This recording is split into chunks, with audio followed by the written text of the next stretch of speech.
The Minecraft AU, also known as Alternate Universe, brings a story to Minecraft that we never thought we'd get.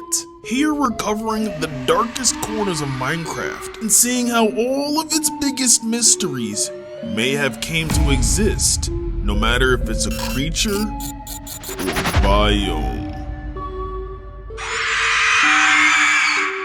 The beginning of the story starts off with those who were known as the ancient builders, called Prelude, the Wither. Nature had observed us conquer the overrealm, our legion of builders, masters of the magic that opened the gateways at our heels. This is a full built nether portal that the ancient builders created, and basically what those ruined nether portals that you find around your world used to be. But why were they destroyed is a question that might be answered soon. The ancients went into the nether and said the riches are bountiful and harvest had begun, and the eternal resources harmonized, singing our chant of prosperity. The insatiable resources beckoned. We erected the bastions over magma seas and above those who came before us. Basically, they seen the nether and said, I just hit the jackpot, and started raiding the nether all over the lava seas, taking over bastion remnants and becoming stronger than even those who lived there, which would include all of the pigs and even the Enderman. And for the men and women who perished while on this journey in the nether, their sacrifices were respected and they were laid to rest as the first children of this soil. And under the overworld, there's a soil that basically channels the vitality of souls, reaping life and giving birth. The Empire watched in horror as they seen the withered come back to life, yet perched beyond the horizon was deliverance. For the reaping sand reversed entropy and it stretched for miles. Basically, because soul sand can bring things back to life, they seen that it had a lot of potential. And so the kingdom tried, experimenting with it, failing trials after trials to bring those who've died back to life. They've conquered all life, so why not trying to conquer life itself? And when they thought they did, they ascended morality and harnessed creation, creating God, but in our image. They accidentally created the Wither, one of the most destructive beings in the world, completely obliterating their defenses in seconds and destroying all of their habitat. And their last hope to avoid extinction stood remorsefully at the heart of their kingdom. And they decided to open the portal to save their race. You know that portal at the middle of the ancient city? They lit it on fire. If you look closely, you'll see souls and faces coming out of the fire. And if you didn't know, the portal actually has soul sand on it that can be lit, creating blue flames that burn forever. And then the portal turns on. That's when the narrator says, to where we were headed, not a clue. But the fear of annihilation surmounted the unknown. And that's when a warden popped up out of the portal, out of nowhere. And the builders and withers' demise were now one and the same. Now, if you haven't noticed yet, I haven't told you guys, but this is a visual of Music Disc 5. If you listen closely, it was theorized that the wither was blowing through and destroying everything. And in return, the warden destroyed it with a sonic boom, just like it does here. And after seeing what the warden is capable of, nobody's seen the warden as a savior, as the warden's eyes saw no humankind.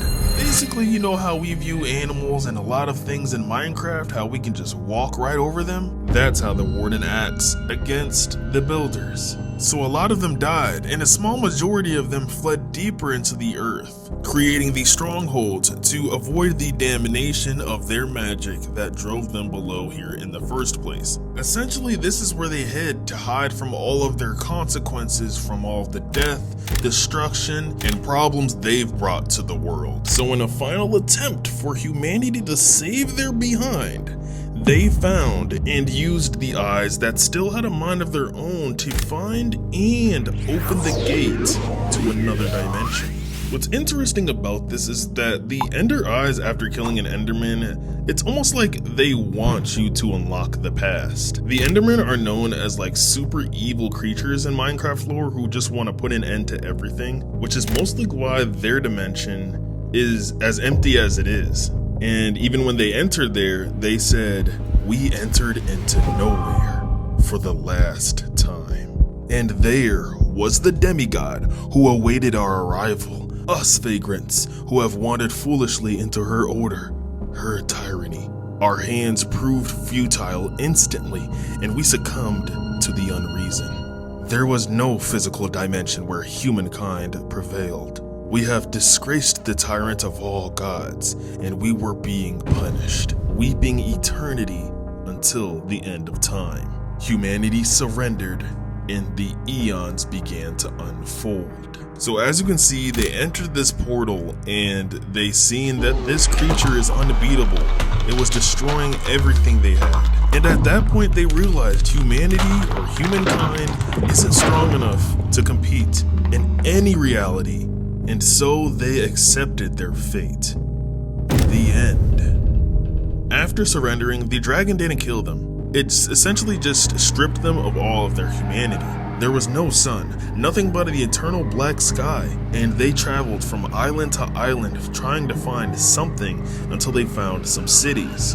And they would do this for years, traveling, living in the end, and with no way back home because they submitted to the dragon. And while they're doing this, probably wondering what they were eating, and it was the fruits that was located in the end. After eating these, they were allowed to teleport, and they were always wondering how and why there was nothing else to eat.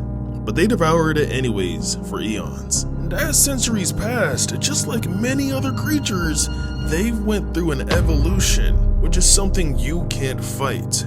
Their biology deformed, and their genetics were rewritten. Their limbs stretched, and they mutated, and basically by what they described, they became abominations of their former selves. We roamed in darkness and unknowing for centuries more, forgetting the empire these hands had once built. Until the day the Chosen One emerged, who dripped in vengeance. And of course the dragon fought this outsider who disturbed her kingdom. And they described it as watching two gods fighting, and only one fell, which was the dragon herself. With them saying after eons we were liberated, but our mutant minds didn't understand. We no longer remembered what we were, from where we had come. We will never know the hallucinations of a setting sun, of gusting oceans. They don't even know fully if they were ever human. We could only wail, and we didn't know why. So if you haven't noticed yet, the Chosen One was Steve, who defeated the Ender Dragon, of course, and the ancient builders are now the Endermen mutated into these creatures, and they were once a thriving civilization and still want their old lives back, which is why they still pick up blocks. But just like the end, their memories feel empty. There's nothing left for them in the end. In the next part, it's nighttime. It's a cold night, and over the hill, a creature is spotted by one of the villagers.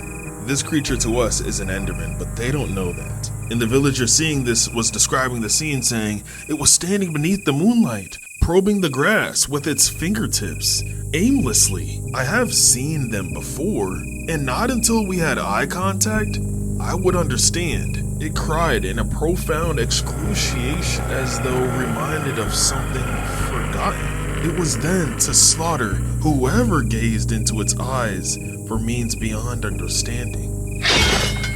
And I watched it choke on its own blood, suffering as any breathing animal would, bargaining in fear of death, calling for its mother. I felt emptiness. It was not just a monster, it was my blood pulsing through their veins. I slaughtered it in unknowing, my kin. And I would never know the history that had driven us apart, but I could only feel the blood within my own throat. Reading this, it feels like, man, is this even Minecraft anymore? Also, just so you're not confused as we go forward, this was a pillager that killed this Enderman, not a villager. The next part is focused more on the pillagers. It was a God-sent gift. I could spawn souls out of temporality. For centuries, magic was forbidden for the welfare of our existence. Forsaken, Parliament equated it to an act of terror. I concealed the gift beneath my robe, yet everyone watched me uneasily.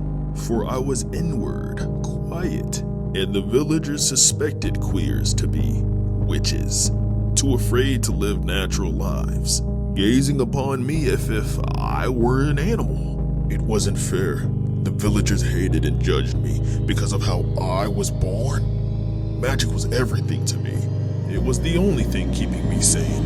And they broke into my home, accusing me of making everyone uncomfortable within the village. Witchcraft, the evoker of terror, my own people, dragging me out into their jurisdiction, humiliating the witch that lived amongst the village. They banished me without cause, without trial, damned simply because it brought the villagers comfort, suddenly forgetting that I was one of them. Exiled, thrown into the soil, bound and perverted, merely left to die. At last, forgotten by the gods, who have created their forsaken son. All for nothing, awaiting the days, the weeks, for starvation to reclaim its soil. Until I was found, stumbled upon by the Vagabond clan, who saw but an exile for their own, the Forsaken Sons. They brought me peace, allowed me to be reborn, and the opportunity to punish my own people who betrayed me. The villagers called me the evoker of terror, so I could become and make them beg for mercy. So it looks like this villager was born a different way, and a lot of the villagers didn't like this dude. They were scared of him, and they casted him out of the village with no reason at all. So I would be mad too. And he took that anger out because they raided the village, taking out and pillaging everyone there. And not only did they burn the village down and loot everything, but they took prisoners. And these prisoners will soon wish they died that day, because the evoker would go and say that they would become subjects of experiments so that he could perfect magic itself, and it was his duty only. He would pour spells on them, electrocute them, and he even said that they were screaming, begging for mercy. I don't think this is worse than pouring lava and TNT all over a village, but hey, I know some of you in the audience would do this torturing without changing a shade on your face. The evoker vowed to continue his work to as long as he dies, until one day one of the villagers started mutating from one of its experiments, causing something unspeakable to be brought upon them. Something beautiful, a perfect abomination. They awakened a powerful beast. If you ever seen a raid, this is known as the Ravager, one of the most deadliest mobs in the game, with to this day no origin story to how it was born. So they suited the beast up, putting armor on it, taking it to all of their wars. The villagers would call us demented, but it was salvation for an ounce of blood, and they were going to understand. The Ravagers understood our destiny. Toward the damned we charged. Now after this, raids continued. Villages were going abandoned, villages were burning down. Up until the next village they came upon, he noticed that they were prepared, this time with a golem. The golems put up a good fight, but still, the villagers were outnumbered. The evoker even gets in on the fight when approached by 3 warriors. He instantly used his spells and deadly magic to completely devour these villagers. And this is how he sees everything. He thinks that what he's doing is sending these evil people down to the nether where they belong. He thinks he's not only restoring order, but being called upon by the gods to wield their wrath and straight up punish the deserving, to let Judgment Day come early. Everything was going so great for the evoker that he felt like he was winning this war. Bodies were all over the soil, dropped whenever he was around. He'd watch their terror choke them as they couldn't say a word when he arrived, and watched it pour out of their eyes in tears. And he seen that this awakened judgment. Judgment that wasn't his. And wearing powerful armor, it emerged from the shadows, and it destroyed its army with its own 2 hands. And the evoker fought back still, thinking that it was his job to evoke the wrath of the gods. But still, as the being overpowered even his strongest spell, the evoker realized whoever this is, that job is his. And he was ultimately defeated, putting an end to his terror for good. Now I'm guessing again, Steve put an end to that pillager's raid this time. And now we're going to be taking a step back in the past, going on to learn the lore about the temples. Now during the time or the era of the ancient builders, it says that the temples were the gateways to the afterlife, a dimension unable to be reached by mortals. And not only did they create the sand desert temples, but they also created the ocean monuments as well. But most importantly, they believed living forever wasn't possible. So they believed they had a purpose, one job, which they embedded on their walls. And so they gathered things to try to create, because that's what they're good at. And the biggest accomplishment of creation is life. And so while gathering a pig and other items, they garnered up and created the creeper. They were successful and created life. Now this next part takes place and shows off a visual of disc 11 and 13, which I'll play side by side, so enjoy.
Don't forget to hit that notification bell for when I upload. It is my birthday month, so I'm be giving you guys a lot more videos on these AUs and long forms in general. So don't miss out, subscribe, and God bless all of you people. Peace.